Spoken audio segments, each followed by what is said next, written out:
patnubay at gabay ng magulang ang kailangan. Maaaring may masiselang tema, lengguwahe, karahasan, sexual, horror o droga na hindi angkop sa mga bata.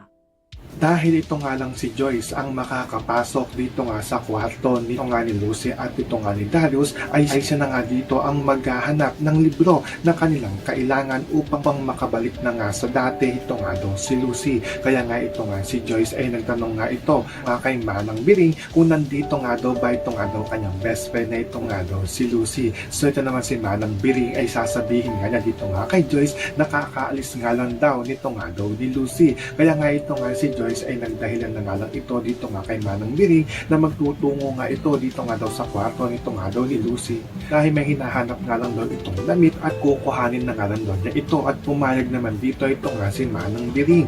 Kaya nga ito nga si Joyce ay nakapasok na nga ito dito nga sa kwarto at agad nga niya ditong hahanapin ito nga libro at matatagpuan na nga niya dito, pero mahuhuli nga ba siya dito nito nga ni Lucy dahil ito nga si Lucy ay nagbalik nga ito dito nga sa kanilang bahay dahil meron nga itong nakalimutan. Kaya sa pagbabalik nga nito nga ni Lucy ay dito na nga ba niya mahuhuli ito nga si Joyce. So pakakaabangan nga natin dito ang pagkuha nito nga ni Joyce dito nga sa libro. Yan ang ating mga pakakatutukan at pakakaabangan dito nga lang sa Stolen Life.